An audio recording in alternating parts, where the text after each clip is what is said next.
Hey, I hope you guys are having a wonderful day. I am back with another Moom interview because you know that what we do around here, so you might me comment and time if you're new. But today I'm going to be talking to my friend Gabrielle about ability and airplane travel with mobility equipment. Some of you might have seen her on TikTok about her middle issue with where we want her middle her problem with her wheelchair. I will let you introduce herself. So my name is Gabrielle or Gigi DeFibri. I go by Gigi mostly. I live in New York City and I use a wheelchair to get around. And yeah, that's basically me. I am a PhD student in public health here in New York, and I'm hopefully going to be done soon. This summer is the goal. And then also work at a nonprofit, a patient advocacy organization called the Siegel Rare Neuroimmune Association. So yes, I'm happy to be here to talk about, as you said, this important issue and a big reason why people with disabilities have issues flying sometimes. So yeah, definitely. I know you are here an airline damage in your wheelchair. Do you want to explain your journey with that? Sure. Yeah. So, after the past year, I didn't travel at all because of COVID and was being very safe and stuff. And so once me and two of my friends, Bree and Lucy, were vaccinated, we decided to take a trip to Arizona to visit our friends, Liv and Christina, who live in Phoenix. Liv is actually from the New York area, but the New York City area, but had moved to Phoenix. And so we were excited to take a trip with just us and visit our friends and all of that. So we planned a trip. We even kind of we kind of joked about them breaking our, because it's always like a worry, you're like, what are we going to do if this happens? And so upon arriving in Phoenix, I was the last one off of the plane. So I don't know I think Lucy got off first, then Bree, then me, and they could tell that there was something wrong with my chair before I got out, but I was kind of stuck on the plane. So I didn't know what was happening. I got out, got in my chair, and could tell that there was something really wrong with the left wheel. Like it was all bent and warped. And so I tried pushing it and it just wouldn't roll properly because it had just been completely destroyed. It was just completely warped and unusable. So I wasn't able to push it at all. So they had to get me back out of my wheelchair and into one of the kind of standard airport wheelchairs that that they have in the airport, which I can't push myself. And then they put my wheelchair on a cart. And so then we went down to baggage services and dealt with all of that. But basically they were like, there's not, we'll get you a replacement, but I don't know when that'll be. My friend Liv happened to have a set of manual wheels. So I use power assist wheels because I have impairment in my hands. So she uses manual wheels. So she lent me a pair of her manual wheels just to be able to get to the hotel. And then through her contacts, we found like a friend of a friend had the same wheels I had. So she let me borrow her wheels for the rest of the trip. And then until I got back to New York. And I still actually don't have my wheels. You can see one of them back there, but they, I hopefully will get them maybe next week. I'm not sure, but it's been almost 7 weeks and I still don't have my wheels replaced. So I'm able to get around because I have a set of loaner wheels, but again, like my set of wheels, I don't have yet. So that's the basic story of what happened. And then of course, Bree took a video of my reaction to seeing that my chair broke, of me crying. Sorry, my cat is here now. Cosmo, he wants to be a part of everything. So she took a video and, that a lot of people saw it and it got some attention. about this issue that's been happening for a very long time. Right. I'm not the first person that this has happened to. So. Yeah. Yeah, I know Payne and Hannah from Hermie and Ned on YouTube, the airport broke his wheelchair. And his wheelchair is a power wheelchair. So that is even worse than a man wheelchair because they'll take forever to make replace. And many people who don't have any mobility that normally wanted it. And I've been thinking, how on earth would someone be able to deal with this issue if they were on their own? Because I also have a lot of friends in my adaptive women society who are all in wheelchairs who travel on their own. Mm-hmm.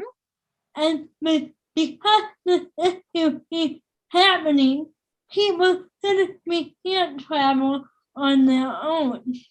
Yeah, for sure. It's a big issue. And especially, for me, it was a somewhat easy fix in that it was just my wheel that was damaged. But, if the frame of the wheelchair was damaged, or again, if a power chair is damaged, which are much more expensive, like $40,000, $50,000, $60,000, it's a much bigger deal. Or people get stranded wherever they are if they don't have a chair that they can use. Right. And also, for me, if that happened to my walker, the walker has little tiny balls that pop out to keep the table so it doesn't pass in on itself, and so I don't fall. And they have a tendency to go all the way back in the frame, and you can't let them out. So if someone were to deck them or something like that, I wouldn't be able to take me walk in my walker, and I tore right on my face, and probably been really badly hurt. Yeah, it's not good. Yeah, before obtaining damage to your wheelchair, did you air travel was accessible to those with disability? Why or why not? So, before I used a wheelchair, so I started using a wheelchair in December of 2009. I have a spinal cord injury from something called transverse myelitis. Before that, I don't think I knew that air travel was not accessible. I don't think I really thought about it much because I didn't have to, and I didn't have anyone close in my life who used a wheelchair or, had a physical disability or other disabilities. So, I didn't know before that. But since being in a chair, and before this incident, I did know that that travel is not really accessible. And every time I fly, I'm worried about my chair getting damaged. I'm worried that it won't end up in my destination. So, I know of people whose chairs have been left, where they took off from. And so whenever I travel, I always put signs on my wheelchair, including this most recent time in Phoenix. I always put signs on my wheelchair saying how to lift it properly so that it doesn't get damaged. And it still got damaged. And I usually also try to talk to the person who's putting my wheelchair in the plane to try to explain to them how important my wheelchair is for me, so that they don't break it. But, and then, I can't use the bathroom on the plane. So I also, don't eat or drink anything before really flying. So yeah, I knew it was an issue before this incident. But, it hadn't really happened. It hadn't happened to me yet. Right. So. I knew there was issue, but I didn't really know the first time I flew. I was young, but the first time it was okay. My mom didn't carry me to the medical detector, and that was fine.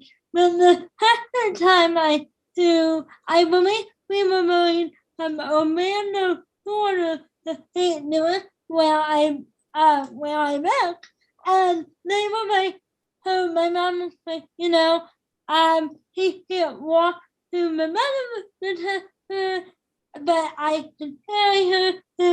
I'm 4'8". I'm not very thin or heavy. I'm like 90 pounds. And then, oh no, you're gonna have to go in a different room, take all your clothes and pat it down. And we were like, no, here at home, they have me go to a hide mine, the same facility mine somebody else, and they would hide my hand, hide my blanket, put my water on top of the conveyor belt, and write that down too. And ever since that experience, I'm terrified. I'm like, will not do it. Yeah, it's not a good experience, I think, I don't know anyone with a disability who really enjoys the experience of flying because of all the issues that come with it and the worry. I mean, it's not fun, but it's the only way to get to certain places. Right. If you don't have a car, you have to take a plane Right. And my best friend moving to California, so I'm like, well, I won't be able to see you because, half of them on drive or not seeing you. So I really hope that airplane travel improves so I don't have to have to traveling. What are some ways airlines can be more accessible to those with disabilities? So I think, ultimately it would be nice for there to be a spot on the plane that someone could bring their wheelchair in, stay in their wheelchair, and sit in the plane and not have their wheelchair taken away from them at all. And this is obviously specific to people who use wheelchairs. And there is an organization that's working on that called All Wheels Up. So they are working on that and have been working on it for the past decade or so. So that would be great. But until we get to that point, in the meantime, I think it's important for airlines to train their staff to make sure that they understand how important this mobility equipment is for people, that it's not just a piece of luggage or something that's easy to replace. These are custom built things for people that cost a lot of money and also take a lot of time to get. Usually takes months to years for people to get a new wheelchair. And then, so, educating people on how important these devices are, educating them about disability generally, just the importance of mobility equipment. I think on how to properly manage, lift these chairs and stow them. And then also having options for people if a wheelchair gets broken or something gets broken, having equipment like loaner equipment, for example, that they can offer people. So they didn't offer me, and the solution they offered me was a hospital wheelchair or an airport wheelchair, which wouldn't have worked. I couldn't do that. And they never really offered me any solutions. And so, and my friend Bree, who filmed the video, actually just had her chair broken on Sunday. Yes, Sunday. So she uses a 13-inch wheelchair. It's 13 inches wide. The only option they could give her was a 16-inch wide wheelchair, which would be impossible for her to push. That's much bigger than what she uses. So, having options, there's, even if they had, within a certain radius of every single airport, certain loaner chairs for people that, like a 13-inch chair, a 14-inch chair, a 15-inch chair, a 16, having these things available so that people could use them if they get damaged, that would be great. Having options and also rushing the process. So making sure that people, I had to keep kind of calling them to make sure that things were happening. I had to, they wanted to inspect the wheels again. I had to fight against that. So I'm just trying to make the process as easy as possible, I think, for people if it does get damaged. Right, because also you're really tired after traveling. At least I am. I do too, yeah. So my ordering materials for that you want to do. I mean, someone like me who has a speech impairment, and people that don't know you, like you have to constantly like without your device and or typing, but you're saying or pointing or different content. That would drive me crazy after traveling. Yes, for sure. It's exhausting. Yeah. Let's see. If you had the opportunity to speak to airlines about disability and mobility equipment, what would you tell them? I think just that this is something they need to prioritize. They need to make sure that, moving forward, that this doesn't happen, or if it does, that the solutions they offer happen quickly. I think, I did speak to someone who kind of referred to it as an inconvenience that my chair was broken. And I said, it's a little bit more than an inconvenience, I would say. Yeah. This is a complete disruption to someone's entire life. It's not an inconvenience. It's much so bigger than rude. that. Yeah, I mean, I think it was, I don't think she meant anything, but, I think it was just kind of what she said. But, but I think it's important to communicate that, no, this isn't just an inconvenience. This is something way, way, way worse than that. And something that really, really disrupts people's lives and can leave people potentially stuck in bed, for example, for months at a time. And that's, how are we expected to live our lives if we have a job, go to work? How are you expected to see friends? How are you expected to take care of things in your house or your aunt, like your pets? If I was stuck in bed, what would I do? So I think just showing them that this is not just an inconvenience. This is a massive problem and something that you need to solve quickly. Yeah. And my mom, what is your better piece of advice for air traveling with the mobility equipment? Yeah, so I would say, not every time, I've traveled many times by plane and most of the times it's fine. So, not to panic or anything, but to make sure that you're prepared. So, make sure you come with signs or, stuff that says how to properly manage your wheelchair. Try to talk to the person who is putting it in the plane. So again, this is specifically for wheelchairs. In terms of other mobility equipment, I think the same sort of thing, like give them kind of information on how to properly fold it or store it. Try to talk to the person who's doing that for you. And then if you're going somewhere, maybe have, on hand a local wheelchair or equipment store that you can maybe reach out to if you run into an issue. And then also for those who use wheelchairs, to make sure that they take in anything that's removable. So like take off the cushion, take off, like some wheelchairs have like side guards that protect your clothes from the wheels. Take those in. Basically take in as much as you can that's removable from the chair before giving it to them. I think that's it. And and just hope for the best and prepare in case there's an issue, but hope for the best. Hopefully there will never be an issue. Yeah, there shouldn't be. In the video. But thank you, Gabrielle, for being here. And if you like this video, if you have any more questions, comment them down below. I will do my best to answer them. And subscribe